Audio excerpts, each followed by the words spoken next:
When you live in a small town, everyone knows where you've been and what you have done.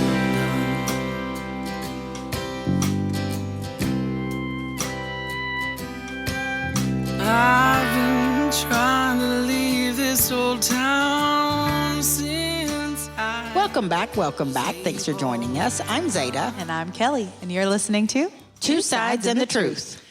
Okay, so on catching up, I'm not going to bore y'all to death with more stories of cleaning up my dad's house. Okay, thank you. It's pretty clean now. I'm happy to hear that. I did do some reorganizing, but the cleanliness part is better. We're better. He did surprise me with another dog. Oh my, bless his heart. Let me tell you how thrilled I was. That's all I have to say about that. Okay. That's all. That's all I got to say about that. But the highlight of last week was definitely the ladies' night on the square. Yes, it was. And what a good idea it was. It really, I mean. And how much fun was it? I off the charts. I can't even, it's like 10 out of 10 stars for sure. It was so much fun. It really was. So for those that haven't listened to the previous episodes, sometimes people listen out of order, whatever the case is. So last week we talked about, and the week before that, I guess we talked about we were going to do the ladies' night on the square. So downtown Waxahachie, Texas, where we live, has a ladies' night once a month where they give you special discounts in stores. You get a little extra discount in all the stores, and then they stay open later, the boutiques, and they stay open later, and then they give you drinks. Yeah, they serve you wine. They're all different. There's good conversation. There's a bunch of women out for this night, so everybody's just having a great time. The square was popping. I made so many friends.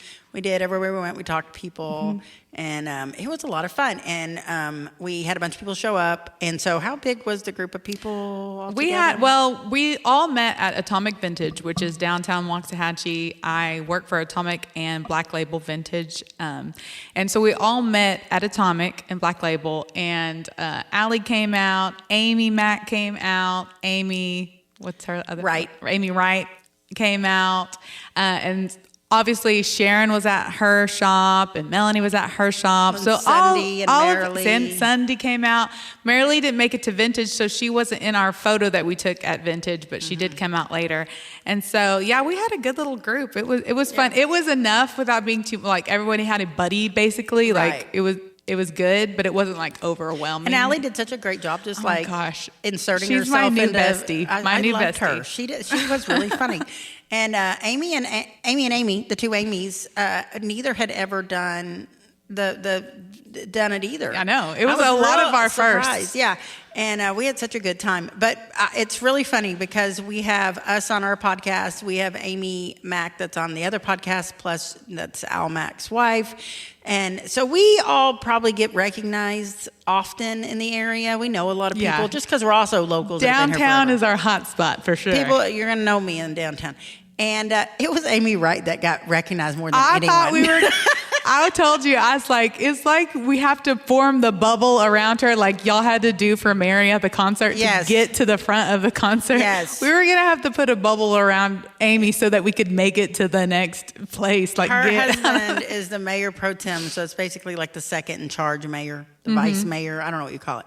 And they do a lot for this city, and they are just good people. Yes, they are. And everybody knew her, and I was teasing her. I was like, oh, we see who's famous. We say who's famous. And she was like, shut up. But it was really cool. What really made me laugh about it was the first 15 minutes, maybe 20, we just sat and all talked about menopause.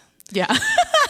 We were all airdropping links to places where you can buy things that help your menopause and swapping ideas and talking about where we are in this stage. And I was serving up the champagne. She was. She's bringing champagne in the room. She's like, here, y'all all sound like you need some champagne. I know how to entertain a party, okay? I know. So it was really, I thought that was so funny. I was just like, see, Kelly, it's not just me. It really was the best. We could have stayed at Atomic all night and had the best night. Honestly, I was like, we're going to have to get out of here, guys. We got shops to see. I mean, honestly, honestly could. We could've. honestly could. And so we had such a good time, and I really appreciated everybody showing up. Yes, thank you so much, And, everybody. and Amy Mack texted me the next day, and she was like, I just want you to know that is the most fun I have had in a very long time. Oh, yay. And she was like, I just enjoyed being a part of the group, and I enjoyed all the ladies in the group, and it just cheered me up, and it was just awesome, and we have to do it again. I And love was that. like, all right, we're going to do, December, here we come. I know. It was really cool. So, I highly suggest if y'all's small town has something like that,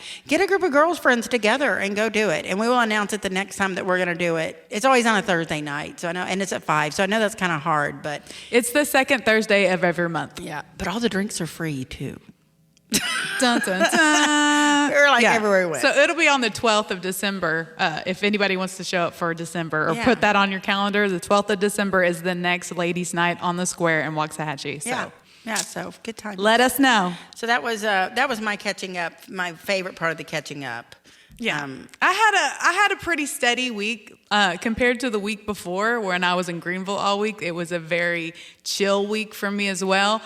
I have another highlight though, because I'm still on McKenna watch. So now I go and pick her up one time a week. I let her choose a day. So that was the next step of, because I'm going to be getting her and I'm going to be helping her work on her social skills and all kinds of things. And also giving her family a little bit of a break and a breather. So I sent her mom my itinerary for last week. I was like, she can just pick what day she wants to join in. And so she picked Tuesday because she wanted to do karaoke again. That's her new She favorite likes the thing. karaoke. I was like, man, I tried to tell her that there's more to karaoke. There's more to life than karaoke, but then I feel like I'm preaching to the choir. You need to take her to the bingo night. That's a fun one. I know. I told her she needs to try bingo because I won twice. This last bingo Thursday night, I won twice because we went to bingo after we finished up with ladies' night because they were having bingo at Al's Music Bingo, and I won the first round. I walked in, and they had already started the round, and Sunday brought me a card, and we'd probably been there 2 minutes or less, and I won because they were telling me kind of like what had already been played. yeah. And so I like caught up, and then like literally the next song that played, I won. And I was like, bingo. And he's like, the DJ was like, there's no way that you have a bingo. I was like, okay, well, you can check me and check my math. But he was like, oh my gosh. And so he's like, can I take a picture of you? That has to be like the quickest bingo that's ever happened. I was like, sure, go ahead. So I like posed with my card. And then the next round starts, and Sunday goes and she shimmies back and gives me my next card. And then I'm sitting there. Well, everybody was leaving around this time, like a couple of people, the ladies that had came. And I didn't want anybody to walk out alone, of course, watchdog. So I'm walking everybody who's leaving, and then I'm coming back. And so they had kept my card going for me. And so I got back in, and again, I was back probably a minute or two, and I won the second round. And he was like, how are you doing this? I was like, I don't know. I'm amazing. And so I have everybody telling me, you need to go buy a lottery ticket, go when you leave here tonight. So anyways, so he got a picture of me with both my cards that I had won. Yeah. And then everybody had left by this point. I was, the last person of the girls' night that was still out, and I did the last round. And of course, everybody's like thinking I'm going to win the last round. But I didn't win the last round. I was I used up all my good luck. Power. But then I realized I was not the one with the good luck. Sunday was the one with the good luck. Oh, she left. She's the one that gave me both of those winning cards. She picked them out, and she left. I was not the one that had the good luck. It was Sunday. So now she has So to thank go. you, Sunday. Every time. Yeah.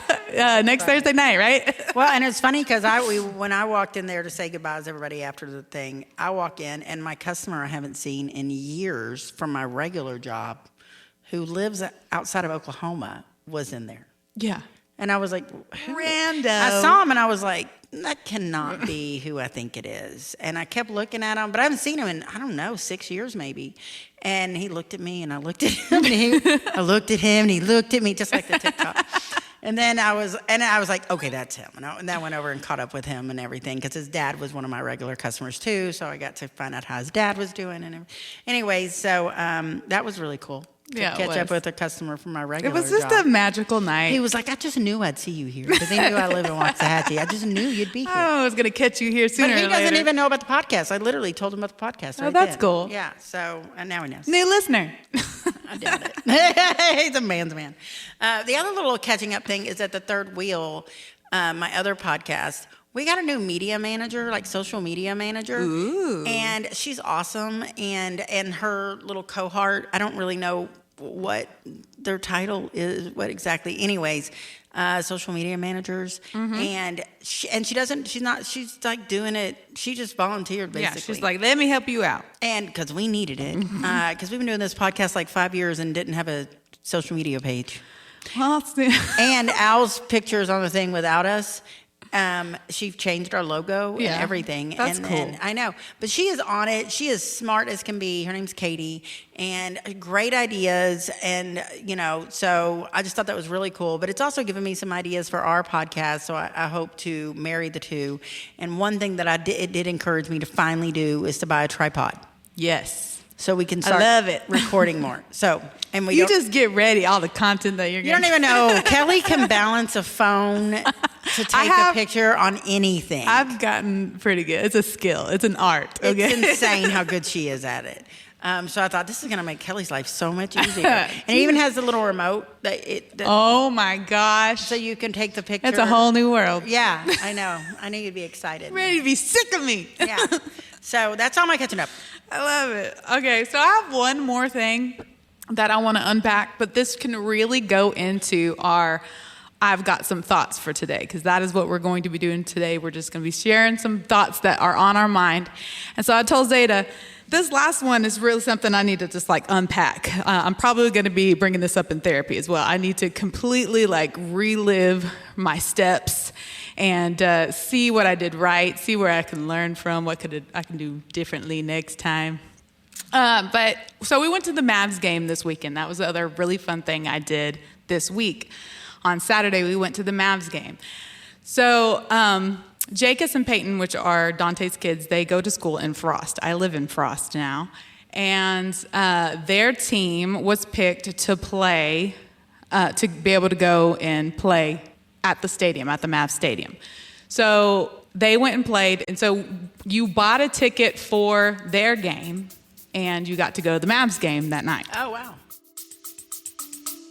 We'll be back after a quick break.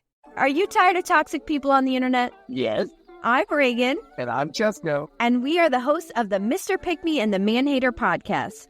These nicknames were lovingly given to us by a troll on the internet, even though I don't hate men, and Chesco's already been picked. Together, we discuss some of the absolutely worst people on the internet and laugh along the way and try not to cry. So if you want to laugh with us, Or cry. then check out the Mr. Pick Me and Man Hater podcast. Bye. Bye. So we're like, okay, awesome. It's going to be a family outing. And a lot of people from Frost went. It was literally like a whole section. yeah, of Frost, we had our whole section of Frost. So I was like, oh, this is going to be lovely. And so we all go, their game. They had a great game. It was so much fun being in that stadium. And we go back that night for, the Mavs game. And it's so much fun. I'm not really big on going to games and going out to things. Mavs are fun, though. They are. It's a lot of fun. I have to get over some things, and then I have a really good the time. noises and stuff. But yeah, but once I get in, I usually have a great time. My bugaboos on doing things like that is, one, there's a lot of people. It is really hard for me to be that close to a bunch of people. And number two is you have to go through security. That's another really difficult thing for me to do because I can't take my knives. I feel completely vulnerable. I feel naked. Right. Especially if I have to get wanded down, and I usually do because I set off metal detectors. And so that's a really uncomfortable situation for me. Yeah. But I can do it. I can get past it because I know I'm going to have a good time. But it's always kind of really anxiety inducing and can make or break my time out because I'm already on guard. And so if I'm already on guard, little things can set me off. Like somebody brushing up against me, and that's going to happen. You're in a crowd, Yeah. But I'm with Dante, and people, that I'm kind of familiar with. So it puts me a little bit more at ease. And so I'm having a good time. All right. So we get to the point of the evening where, a lot of people who had gone from Frost there are like having a day. You know what I mean? Like they went out to eat. They've had some drinks. Like a couple of the people are having a really good time, which I don't mind. I had some drinks too. I had a drink at dinner, and then Dante got me a drink at the stadium. But I didn't get drunk by any means, but I was having a good time. So some of the people leave. This is like third quarter, and some of the people leave, but there are still plenty of people there, but some people start moving seats because they just moved towards people that they want to sit by. And so we had some people moving over towards us because Dante is rather popular. He has a lot of friends. It's hard for me to keep up with how many friends he has. It's kind of similar to me. We are kind of the different flip sides of a coin. And so I know that he's very social. I'm very social too, but I didn't know he was very social. Oh gosh. Well, he's not. He's a homebody. This is new to me. But he is an awesome person. People migrate towards him. Well, fair. He'll talk. He will talk to anybody. Okay. So he can't help but make friends. Poor thing. And so some people are coming over to us because they want to sit by us because there's now seats around us. And so he's sitting on one side of me. Peyton she's one seat down from me because we got 4 seats. 1, 2, 3, 4. Wait, we got 1, 2, 3, 4, 5, 6 seats. And so we have a little bit of space with us because her mom and her stepdad had come to the game, but they had left already at this point. And so there are a couple of women who come over. I know them. I have met them before, but I don't know them. There's too many people in Frost. I don't know everybody. And there's a couple of people I actually know their name and know who they are, but everybody else I'm just acquaintance more like. I didn't go to school with these people. Dante did. So, They're classmates. I'm just along for the fun, and I'm just, You're the new girl I'm his in the little town arm. of 200. I'm his little arm candy. I'm his little, that's just what I am. I understand. I play that role well. Yeah. All right? So one lady comes up to me, and she is having a really good time. You can tell. And we're up kind of high, so I'm like kind of scared for her. Watch your step, sweetheart. Well, she comes over and she's like, hey, yeah. So she leans in to give Dante a hug. And she's like, puts her arm out, trying to embrace me as well. Yeah. And so Dante, goes on his side, gives her a hug. And so she like pulls back. She's looking at me, and I'm like, oh no, I smile and I wave at her. But I'm like, I'm sorry, I'm not a hugger. I'm good. Yeah. I'm especially not a hugger to intoxicated women that I don't know. Yeah. Men either. But, women can actually get a little bit more do. touchy because they have the, what they think is the comfort zone. They think they get a girl pass. And when people are drinking, inhibitions just go to the wind, and, personal space and boundaries and all that good stuff. That's who cares about that stuff anymore? And especially if they like women as well, then it's a whole nother story because they are used. Okay, anyways. We know. Yeah. So she's like, okay, I get it. That's no problem. She gives me a fist bump, and I'm like, okay, I can get down with that.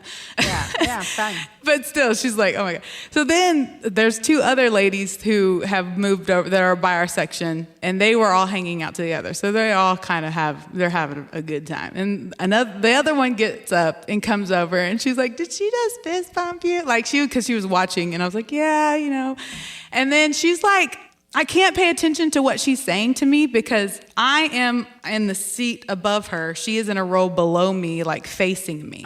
Okay, so she's like a step down. Yeah. And I'm sitting, and she's standing. I got you. So she puts her hands on my knees. She puts her 2 hands on my knees as she's talking to me. And I'm like, so I'm trying to be nice. Because I already told the other lady. I don't know if she saw me tell her I'm not a hugger. And Dante's even like, Dante's trying to stop her because he knows that I don't like to be touched. So he's trying to be like, hey, she doesn't like to be touched. Please stop. But she's not getting it because she's been drinking. Yeah.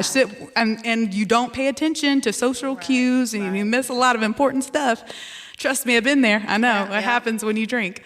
And so I'm trying to just diffuse. I'm trying to not. And I don't have my knife. I feel so vulnerable in this situation. And this is what happens to me. This is why I don't like to be touched because it takes away so many things that I should be able to do, like talk and well, you shut down. And I don't have any defense. Usually, if I have a knife on me and people are touching me and they're not taking my social cues to stop, I get my knife out And that gets their attention. It does. I've That's seen why you I do Yeah. it.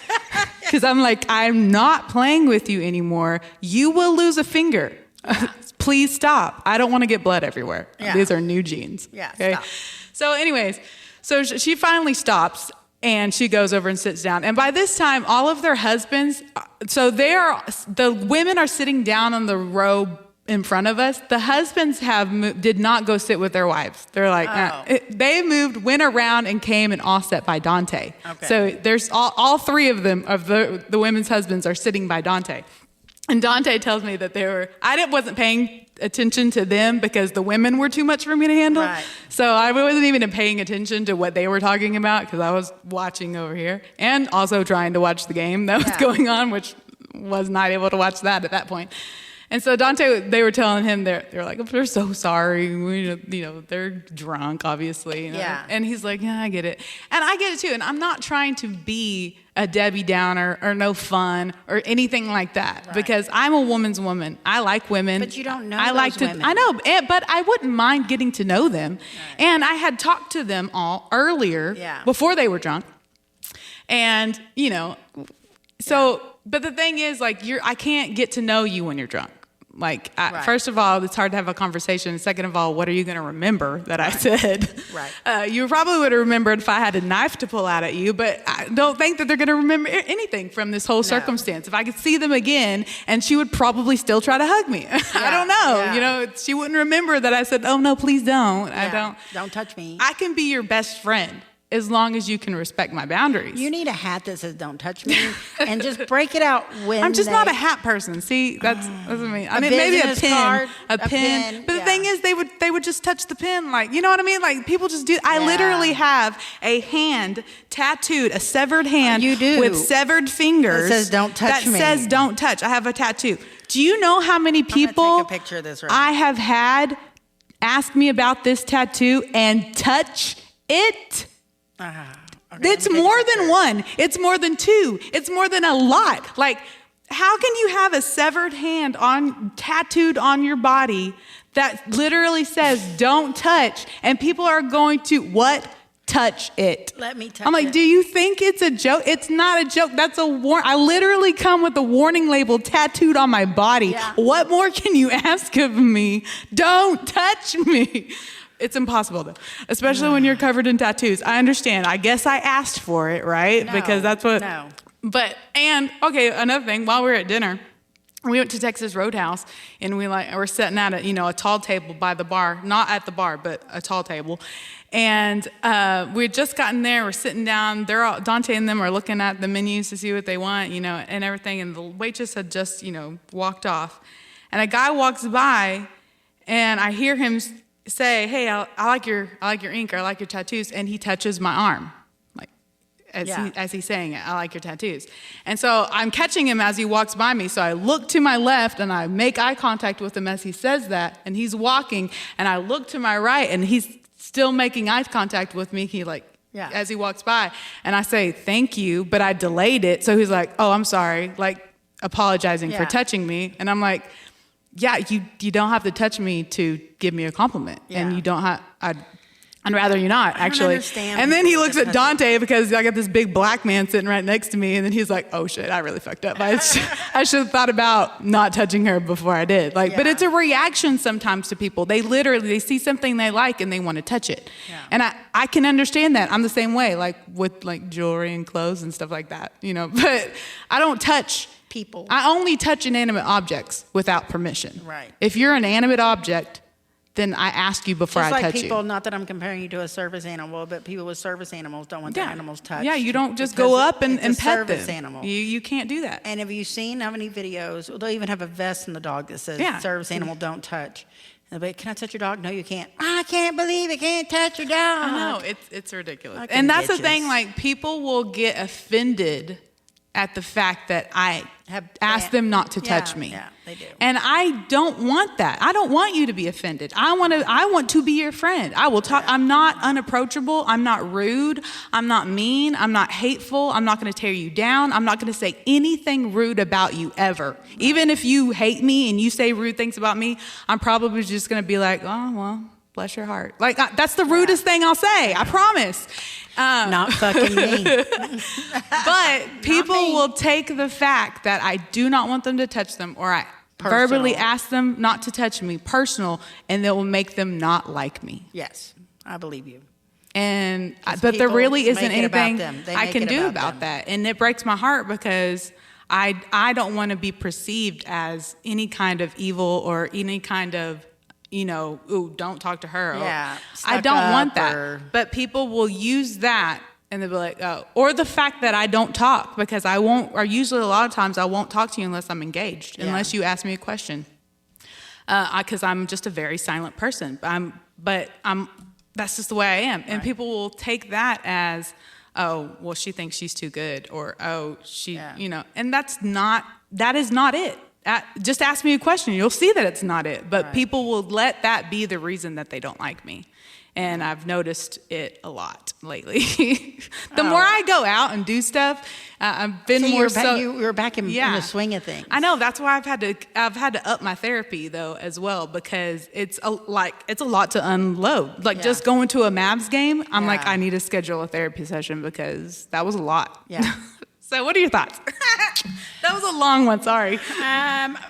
We're on our thoughts now too. We just rolled from catching up to on our thoughts. Yeah. Okay, my thought on that is that I think that it's unfortunate. You're 100% correct that they take it personal, because I've seen people take it personal with you when you've asked them not to, and with my kids being autistic, they have some special needs in regards to touch and that kind of stuff too, and people don't understand that. And they get offended, or they overthink things, whatever the case is. And the only thing I can say is people need to stop thinking everything's about them. Yeah. And because it's not about them. And they need to learn empathy. Yes. Because, why might someone not want to be touched? Yeah, let's just think about that for a second. Let's just unpack that. And there's so many reasons, and none of them are fucking good. They're not. None of them are good. So why does anyone that you meet, a stranger, first time meeting, second time meeting, someone you don't really know, because if you knew them well, you'd probably know why. Mm-hmm. Why would you expect them to explain that to you? Like, oh, you don't want to be touched? Why? Yeah. Bitch, why? The fuck is it what? And so that's my unpacking of it, is that you owe no one an explanation. Yeah. And I personally think if they don't have the wherewithal and they don't have the mental capability to break down why you might not want to be touched, then fuck them. Who gives a fuck if they don't like you? Because it's not my fault you're stupid. It's not. Because all it takes is paying attention. Yeah. It's not your fault they don't read social cues and they don't read that. Now, I'm not saying everyone that reads social cues is stupid, because, you got my kids on the spectrum. They don't always read social cues. Like, that's the case. Everybody misses things. But I think it's pretty obvious that not everybody likes to be touched. Yeah. I know a lot of people that don't like to be touched. Yeah. I know more people who don't like to be touched than I know But that everybody's do. afraid to say something. I know. And People won't speak up on their boundaries, but I will. Like when I worked at the bar, Well, sometimes. and I had my ass slapped way more times by women. And I don't know why. Not only would they do it, they'd do it hard. Yeah. It's like when you shake hands with a man that's trying to prove he's a man, and he like really shakes your hand too hard. Yeah. It was like, you know what I mean? Like they're proving something. Yeah. Girls, when they slap your ass, think they have to prove themselves. It used to piss me the fuck off. There's no way. I will tell you the rest of the night I didn't serve you. Yeah. I would cut you off without saying it. I would not see you at that bar. Yeah, I would not see you at the table with an empty drink. Mm-hmm. Oh, you're not going to tip me? I don't care. I'm not a whore. You're slapping my ass for that tip. I'm not at a strip club here. Right. They're not even allowed to slap their ass. Like, I don't know why you think we allowed. I don't know where you got this from. Yeah. So I totally, I feel your pain on that, because, fuck those people, basically. I don't think that my therapist is going to quite put it like that, but I appreciate the way you're putting it. I'm being serious. I just think in this day and age, that's something you shouldn't have to explain It's anymore. so true. I don't think it's that weird. I don't think true. it's that unusual. And I mean, you might have a hyper case of it, kind of compared to a few other people, but not really. Not really. Especially it's a lot better than it used to be. Like, there's a lot that I can compress and deal with. But the simple fact of the matter is I shouldn't have to deal with anybody crossing my boundaries, especially with touch of all things. Yeah. Like, I would literally rather you yell and cuss at me in my face than touch me. Right. Like, I can put up with your word. I don't care. I can dissociate and drown you out. And like, I won't even say hear anything you're saying. Right. But when you touch me and I don't want you to touch me, that is such a violation to me. It's hard to explain to people. Right. And it's not so hard to not touch. And I'm not just saying, oh, you brushed against me, or, oh, you know, accidental touches. I understand that. But when you're legitimately putting your hands on me, grabbing me, trying to and they don't even know you, do a sensual touch. I've never understood meeting someone and immediately needing to hug them. Like, oh, nice to meet you, hug me. That's crazy to me. But I think some people, it's just hardwired. Like, they do it like it's a cultural thing and a comfortability, like how they grew up with their family. Because that's how my family is. As soon as they see you, they hug you. Yeah. I'm like, hi, Mom. Hi, Dad. Like, there are certain people that get an automatic hug. Right.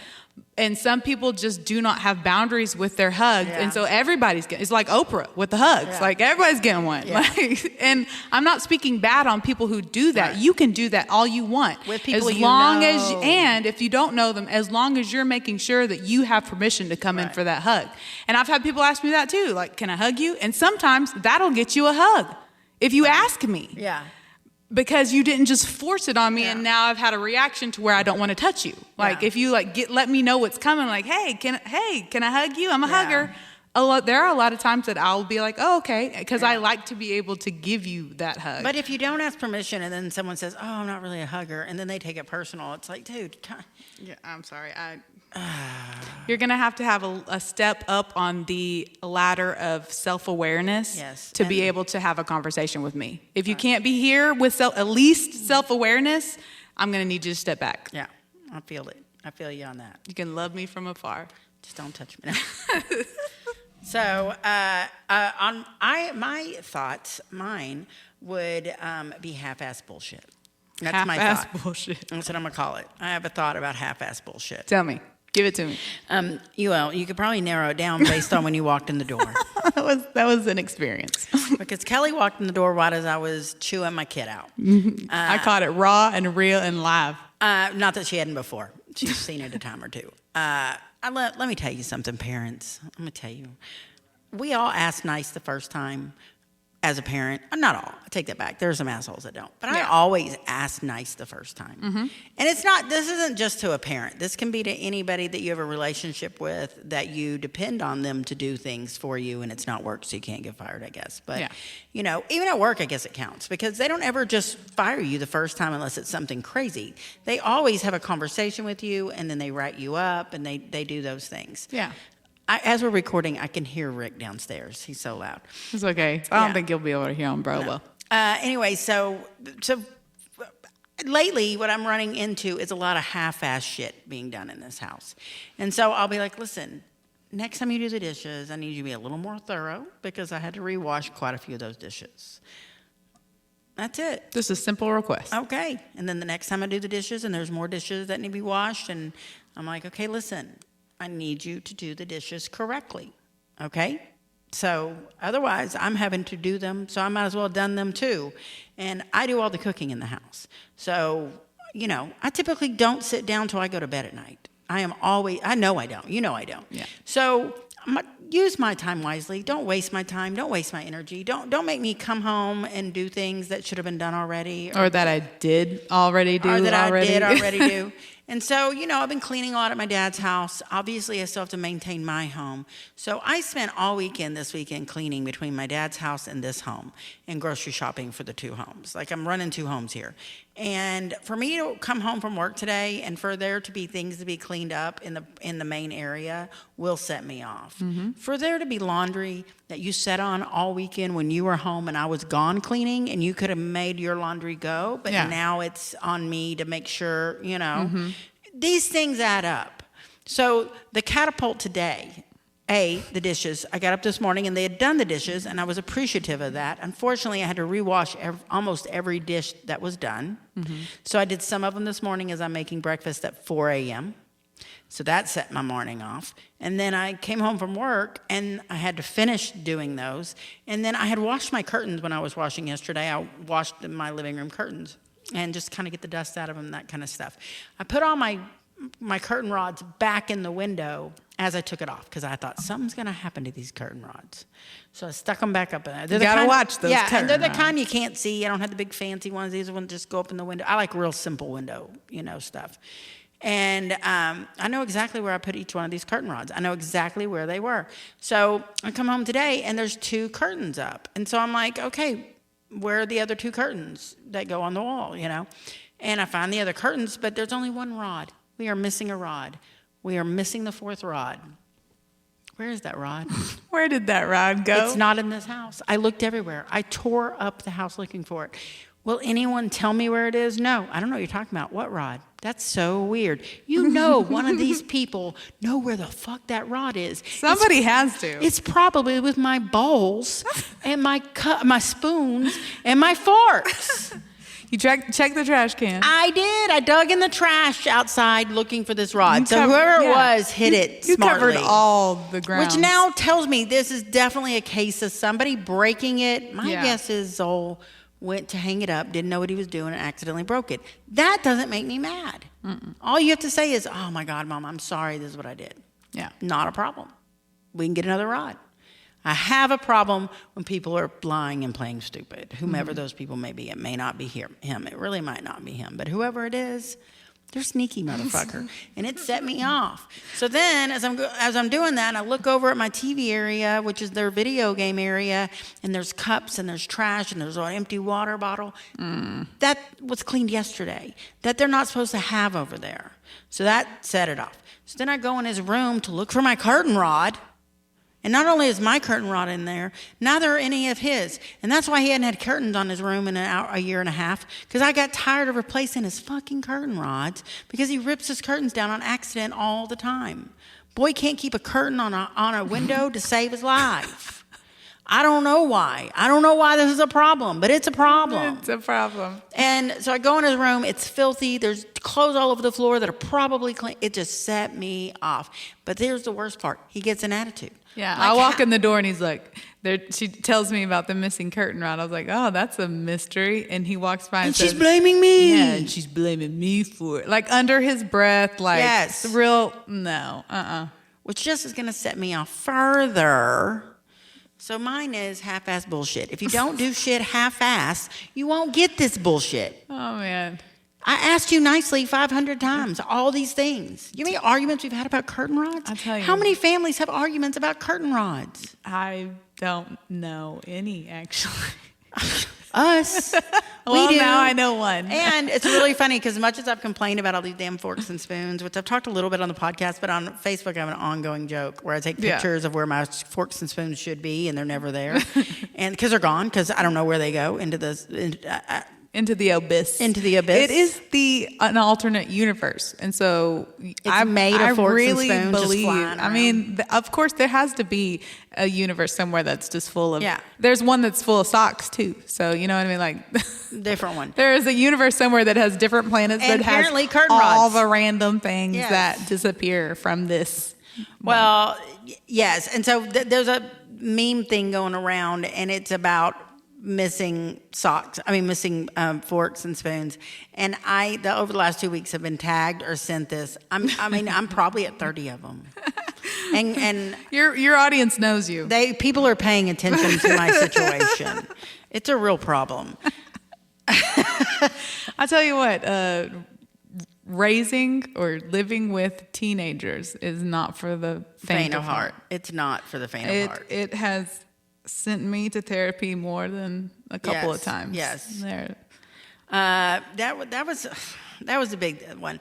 The other one, my other thoughts, is on this blended family situation. Because Yeah, let's get into that. Yeah. And I know you have something you want to talk about too. Mine isn't that big a deal, but you know, part of going to my dad's house and doing all this work is putting his house back together where it looks like it used to look before his girlfriend moved out. That just moved out, and she had decorated to her own liking. And it's like we all had to be understanding to that because I get that, and I really do. And when Rick came here, I made a point of making my home feel like him and Madison's home as well. So I made sure I put pictures up. I made sure that they were represented in the home. I made sure that they were comfortable. What do you need? We changed mattresses. We made change-in tables. We got rid of my bed frame that I loved. And, you know, I had to make some adjustments, and that is part of blending a family. What I have a problem with is that there wasn't a single picture of me up in that house anymore, and that my stepmom's family had been erased. And whereas I understand that that is not, she doesn't want a bunch of pictures of my dead stepmom all over the house. Yeah. And she did keep one like in the office that's like a favorite of everybody's, of her and my dad. And I respect that. But that is my siblings' grandparents and great-grandparents' picture. It's not just that their mom's pictures got taken down, but It's all the family. It's not like she can go to they can go to their mom's house and see this represented. Yeah. Right? So my sister wasn't even with me this weekend. I'm upstairs working on the upstairs, and I come across a box, and it's just all pictures of my stepmom's family, her grandparents, all them. That was my dad's family for 50 years. I mean, they were married 41 years, and he was very close to them.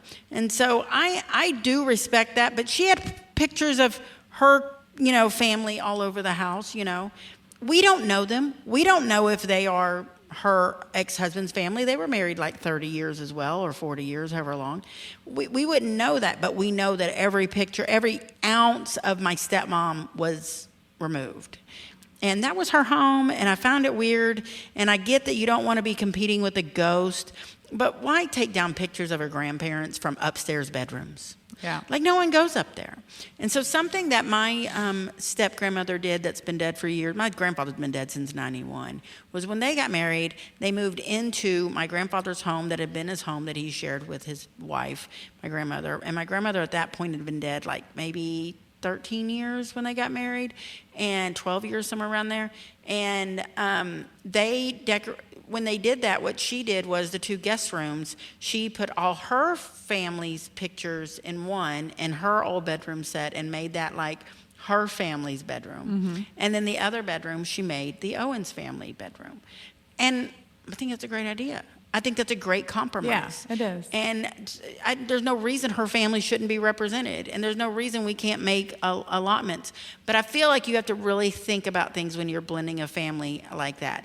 Like the fact that there wasn't a single picture of me in the house is crazy.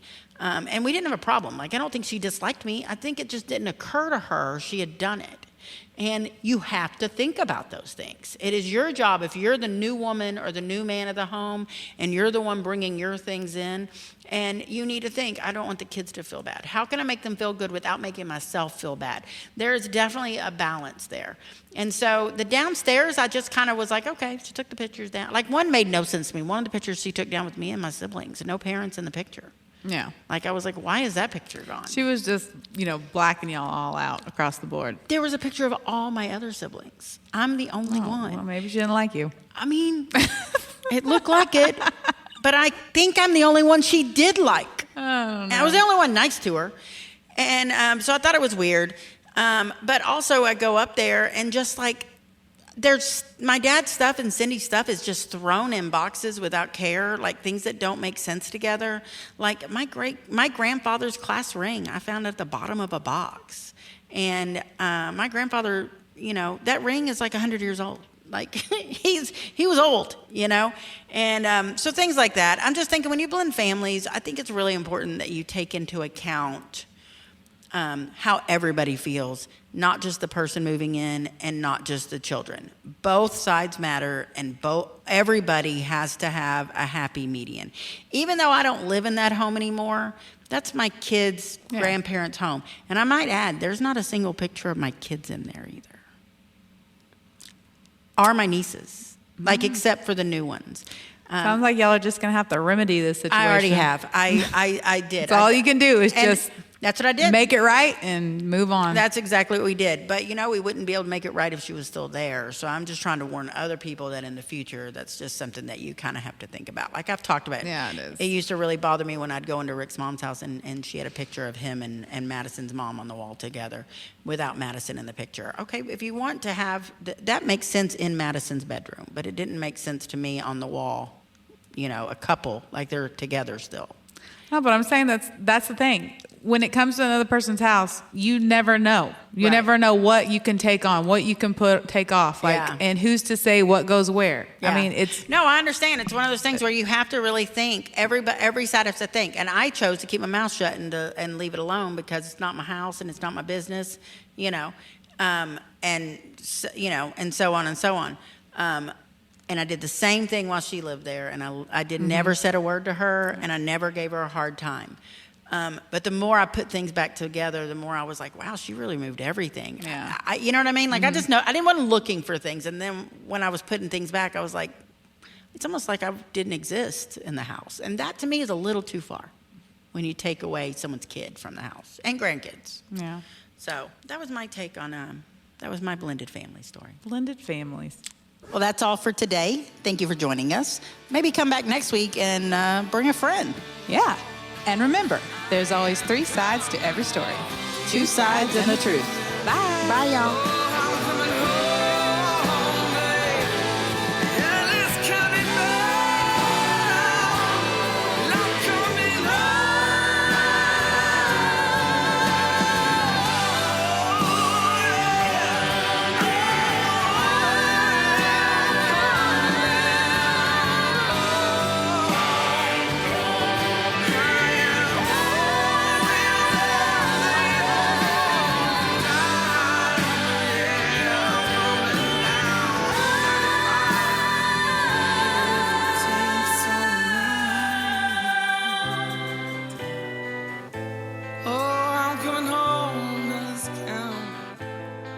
I'm coming home.